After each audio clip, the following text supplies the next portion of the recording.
जितनी भी अन्य संस्थाएं हैं उन सब के साथ भी हमारा एक बेहतर तालमेल रहना चाहिए।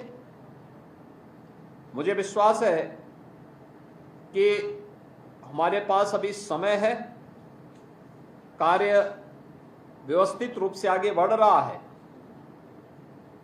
टीम प्रयागराज जो प्रयागराज महाकुंभ के लिए यहाँ पे अधिकृत की गई है, वह यहाँ के मान्य जनप्रतिनिधियों के साथ बेहतर संवाद बनाते हुए अखाड़ों के साथ में, संतों के साथ में, आचार्यवाड़ा, काकचौक या तीर्थ पुरोहित, इन सभी के साथ में बेहतर समन्वय बनाते हुए अपने कार्यक्रम को हम लोग समयबद्ध तरीके से कर रहे हैं। और जितने भी बड़े कार्य, कंस्ट्रक्शन के कार्य हो रहे हैं, हमारा प्रयास होना चाहिए कि 10 दिसंबर उसकी डेडलाइन हो।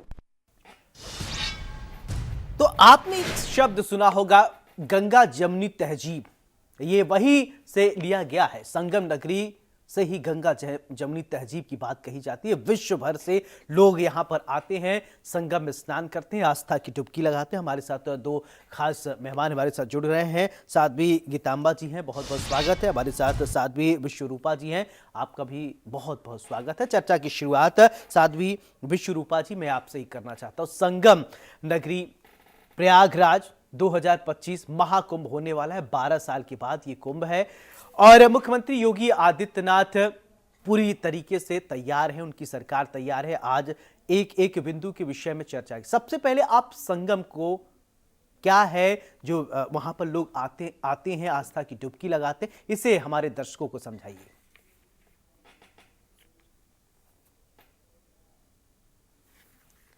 साध्वी विश्वरूपा जी। चलिए ठीक है। गीतांबा जी, आप मेरी आवाज सुन रही हैं?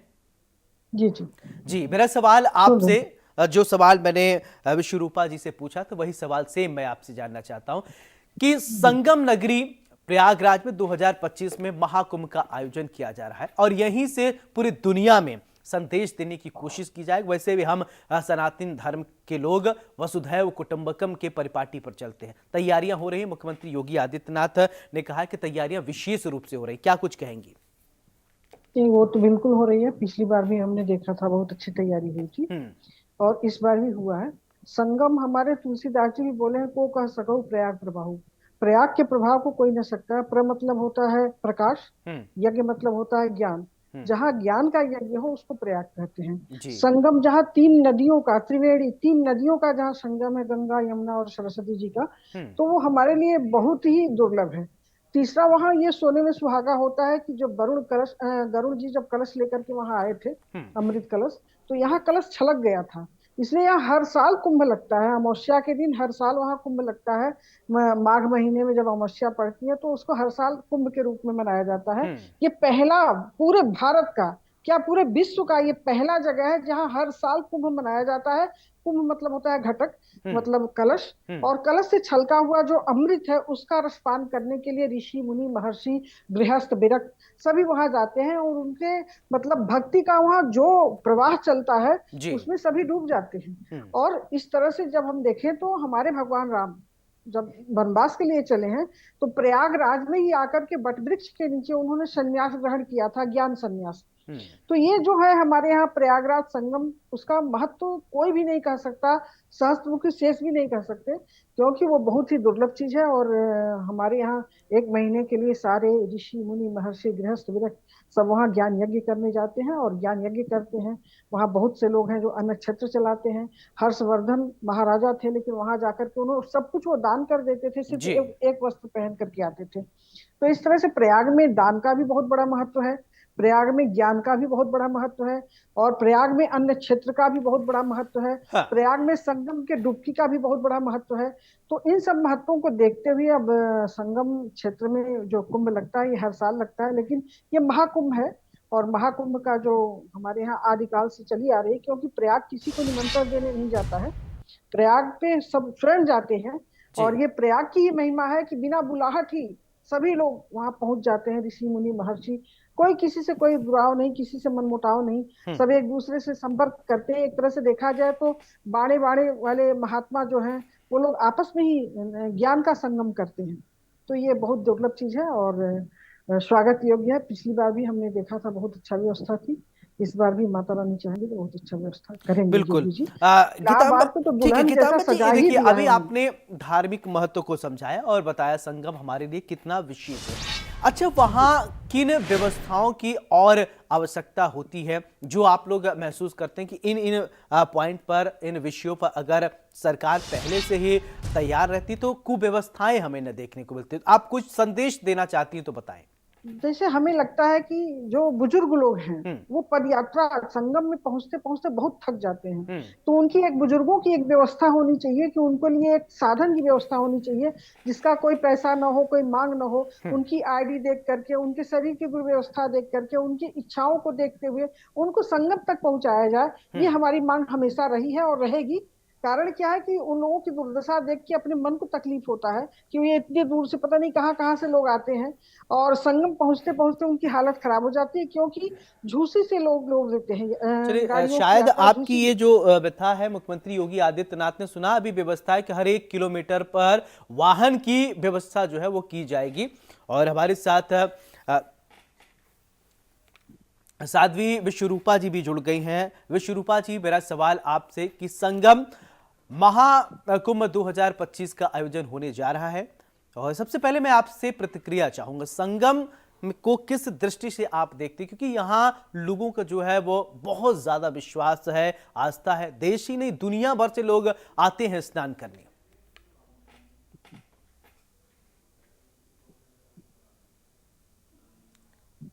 विश्वरूपा जी, आप सुन रही हैं?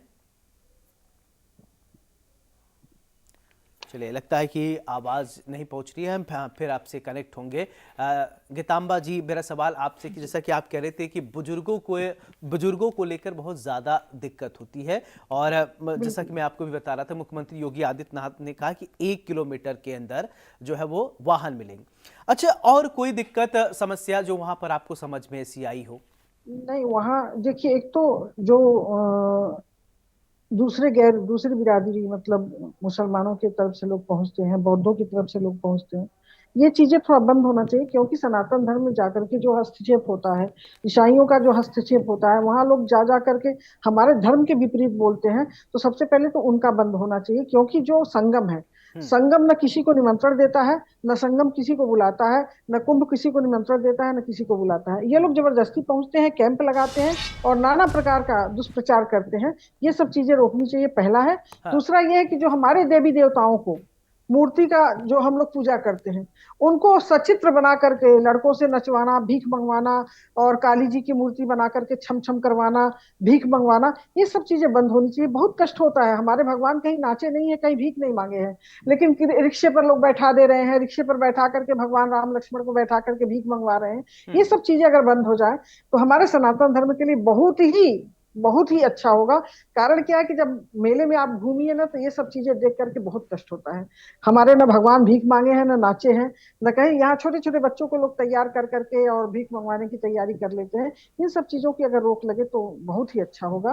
कारण क्या है कि एक तरह से दूसरे धर्म के लोग जो है मजाक उड़ाते हैं कि इनके देवी देवता भीख मांग रहे हैं, इनके देवी देवता घूम घूम करके भीख मांग रहे हैं। तो ये सब चीजें रुकना चाहिए और जैसे भी रोक सके, अच्छा इसमें साध्वी सारे जी, संत एक साथ बात देंगे। गीतांबा जी, मैं एक बात और आपसे समझना चाहता हूँ। कुंभ, अर्ध कुंभ और हर साल लगने वाले ये जो कुंभ है, इसमें क्या विशेष जो है अंतर है, इसको थोड़ा समझाएंगे क्या हमारे दर्शकों जी, यहाँ जो है महाकुंभ जो है, को? आज जो महाकुंभ पड़ेगा उसमें गरुड़ जी जो कलश लेकर के गए हैं, हम्म। तो 4 जगह रखे हैं, आपके हरिद्वार में, नासिक में, उज्जैन में और प्रयागराज में।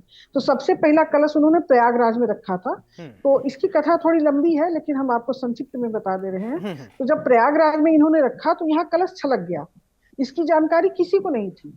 और जब अकाल पड़ा, सारे ऋषि मुनि महर्षि प्रयागराज छोड़ के चले गए, तो एक बूढ़े संत वहां जाकर के विश्राम किए और उनको पानी नहीं मिला, कुछ भी नहीं मिला, लेकिन जो वहां अमृत कलश छलका था, वहां उन्होंने एक पौधा देखा, उसी को पीते पीते वो रह गए और सबसे स्वस्थ हो गए, बहुत स्वस्थ हो गए। तो जब 12 साल बाद बाकी सन्यासी जब आए यहाँ, तो उन्होंने देखा कि ये ऋषि तो बड़े स्वस्थ हो गए हैं, तो पूछा कि क्या हो गया, यहाँ पर आप कैसे स्वस्थ हैं?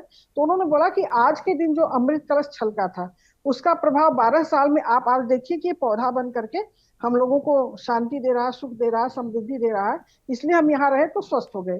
तो इन लोगों ने, अब कहना नहीं चाहिए कि बाकी ऋषियों ने उस पौधे को श्राप दे दिया कि आप धर्म काल में त्याज रहोगे, जिसको हम लोग लहसुन कहते हैं। तो हमारे यहाँ शास्त्र में जो है कि लहसुन खा करके वो पूरी तरह से स्वस्थ हो गए थे, और इसको बाकी ऋषियों ने श्राप दिया कि धर्म काल में आप साथ नहीं देंगे। लेकिन अभी भी अगर आप देखिए तो बिना लहसुन का कोई भी स्वस्थ नहीं है। ये हर आपके जो दवाएं बनती हैं गैस की, तो उसमें लहसुन जरूर पड़ता है।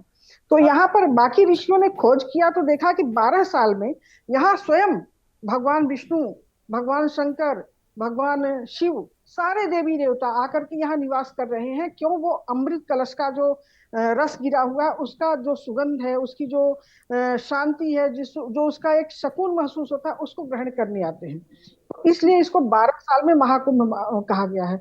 6 साल में जो अर्ध कुंभ है वो इसलिए मनाया जाता है कि 6 साल में जो अर्ध कुंभ हम लोग मनाते हैं, वो एक तरह से देखा जाए तो ऋषियों का जो 6 साल में वो पर्व देखा जाता है, उस पर्व को देख करके कि ये अर्ध कुंभ है। क्योंकि यहाँ जो कलश रखा गया था, इसको आधे ही समय में, जितना समय रखा गया था उसी समय में हम लोग उसे स्वीकार करते हैं, उसे प्रणाम करते हैं और उसको अर्ध कुंभ। और उसके बाद जो हमारे यहाँ हर महीने, हर साल लगता है माघ महीने में, वो एक तरह से देखा जाए तो हम लोग सालगिरह मनाते हैं कुंभ का। तो इस तरह से हमारे यहाँ 12 साल में भी मनाया जाता है, 6 साल में भी मनाया जाता है। वो तिथियों के हिसाब से, जब वो नक्षत्र आता है, जिस नक्षत्र में हमारा कुंभ कलश वहां पड़ा था, वो जब वो नक्षत्र आता है, जब पूर्ण योग लेके आता है तो उसे हम 12 साल में मनाते हैं। जब वो नक्षत्र अर्ध योग में आता है तो उसे 6 साल में मनाते हैं। और वो नक्षत्र जो हमारे यहाँ माघ महीने में अमावस्या के दिन आता है, उसे हर साल हम मनाते हैं। बिल्कुल। विश्वरूपा जी हमारे साथ जुड़ गई, आप सुन पा रही क्या? थोड़ा वॉइस कम आ रहा है मुझे, सौरभ जी। जी जी, मेरा सवाल आपसे कि महाकुंभ 2025 की तैयारी हो रही है। मुख्यमंत्री योगी आदित्यनाथ ने हर एक पहलू पर तैयारी शुरू कर दी है। महाकुंभ 2025 को लेकर विश्वरूपा जी आप क्या कहना चाहेंगी?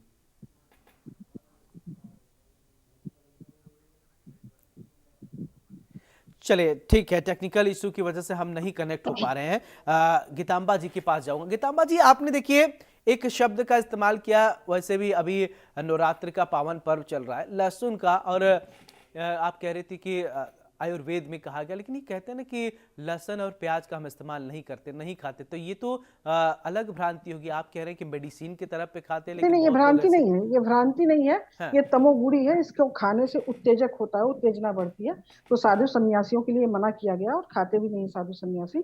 तो इस तरह से अगर देखा जाए तो ये भ्रामक नहीं है। ये उत्तेजना, हमारे शरीर में उत्तेजना न प्रकट हो, हम शांत रहें, हम किसी से तमोगुड़ी भाषा में बात न करें, तो इसलिए हमें लहसुन रोका गया है, और इसलिए हम लोग उसको त्याग करते हैं, नहीं खाते हैं। लेकिन आयुर्वेद में इसकी जरूरत है, और जब दवा की जरूरत है तो लोग लेते भी हैं, खाते भी हैं, और खाना भी चाहिए। पहली बात। दूसरी बात, ये प्रयागराज है, संगम क्षेत्र। यहाँ पर भगवान कार्तिकेय का यहाँ पर एक तरह से देखा जाए तो विश्वामित्र ने इनका नामकरण किया था, कार्तिकेय का। विश्वामित्र ने यहीं पर इनका, एक तरह से कहा जाए कि यहीं पर भगवान कार्तिकेय की पहचान हुई थी। जब भगवान शंकर जी का तेज अग्नि ने निकला, उसके बाद उनके शरीर में जलन हुई, तो जब जलन हुई तो वो आकर के सीधे यहीं पर प्रयागराज में ही उन्होंने छोड़ दिया। तो जब वो तेज बहने लगा तो यहाँ पर सप्तऋषि की पत्नियां जो नहाने गई, अरुंधति ने मना किया सबको, लेकिन नहीं माने। जब सप्तऋषि की पत्नियां नहाने गई, तो जब उन्होंने नहाया तो उन्होंने एक प्रज्वलित अग्नि देखा, तो वहां ताप लेने चली गई। हमारे प्रयागराज में ताप भी निषेध है, आप अग्नि ताप नहीं कर सकते हैं। अब तो होता है, आप सभी लोग करते हैं, लेकिन उस समय अग्नि ताप नहीं था। तो अग्नि ताप करने गए जब वो, तो वहां पर अरुंधति ने सभी सप्तऋषि पत्नियों को मना किया कि नहीं जाइए, क्योंकि ताप यहाँ संगम क्षेत्र में नहीं होना चाहिए। लेकिन जब ये नहीं मानी है तो 6 कृतिका वहां गई हैं, और 6 कृतिकाओं ने जब उन्हें प्रणाम किया है तो सबके गर्भ में वो आ गई हैं।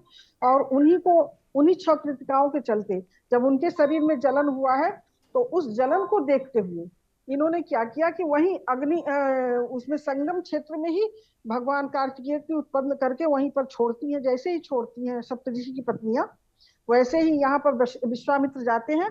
और जब विश्वामित्र जाते हैं तो वहां पर विश्वामित्र से भगवान कार्तिकेय कहते हैं कि मेरा नामकरण कर दीजिए, और हमारे यहाँ हिंदू धर्म में 16 संस्कार होते हैं, तो आप मेरा संस्कार कर दीजिए। तो विश्वामित्र जी ने कहा कि मैं कैसे संस्कार कर सकता हूं। एक बात और मैं आपसे समझना चाहता हूं। देखिए अभी अभी ये सामने आया है कि महाकुंभ 2025 को लेकर ऐतिहासिक एक फैसला बदले जाएंगे। शाही स्नान और पेशवाई शब्द ये बदले जाएंगे। बिल्कुल बदला जाना चाहिए, क्योंकि ये उर्दू भाषा, बिल्कुल ये बदला जाना चाहिए क्योंकि ये उर्दू भाषा है और उर्दू भाषा हमारे यहाँ निषेध है। हमारे यहाँ संस्कृत भाषा होनी चाहिए, हिंदी भाषा होनी चाहिए, उर्दू नहीं होनी चाहिए। ये बहुत ही अच्छा निर्णय है और हमारे संतों ने जो इसका निर्णय लिया है वो बहुत ही सराहनीय है, क्योंकि संत ही आगे आएंगे तभी ये सब बदला जाएगा, बाकी बदलने वाला नहीं है। और संतों ने जो ये निर्णय लिया है ये स्वागत के लिए, हम उनका स्वागत। अच्छा साध्वी जी, सिर्फ नाम बदल जाने से क्या सब चीजें बदल जाएंगी? नहीं, कुछ नहीं बदलता। हम कहते हैं नाम था, शाहिस्तान हुई। जी चलिए साध्वी गीतांबा जी, बहुत बहुत शुक्रिया आपका हमारे साथ जुड़ने के लिए। तो संगम नगरी में महाकुंभ 2025 का आयोजन किया जा रहा है और आयोजन को लेकर मुख्यमंत्री योगी आदित्यनाथ हर एक पहलू पर विशेष निगरानी रखें, क्योंकि ये वसुधैव कुटुंबकम को चरितार्थ करने वाला है। क्योंकि पूरी दुनिया से लोग संगम में आते हैं, स्नान करते हैं। यहाँ पर जो मैनेजमेंट होगा, जो लॉ एंड ऑर्डर होगा, ये चीजें सिर्फ उत्तर प्रदेश तक ही सीमित नहीं रहेंगी। ये चीजें उत्तर प्रदेश से निकलकर पूरे भारत में, पूरे भारत से निकलकर विश्व के पटल पर जाएंगी। इसलिए मुख्यमंत्री योगी आदित्यनाथ की ये कोशिश है कि ग्लोबल लेवल पर पूरे भारत में संगम की जो पहचान है उसको सही से संवारा और बनाया जाए। हर एक व्यवस्था, लॉ एंड ऑर्डर, सीसीटीवी कैमरे के माध्यम से निगरानी रखी जाएगी। बुजुर्गों के लिए व्यवस्था की जाएगी कि बस से, मुख्यमंत्री ने साफ कहा है कि किसी प्रकार की कोई कोताही नहीं बरती जाएगी। बड़ी बहस में मेरे साथ फिलहाल इतना ही। नमस्कार।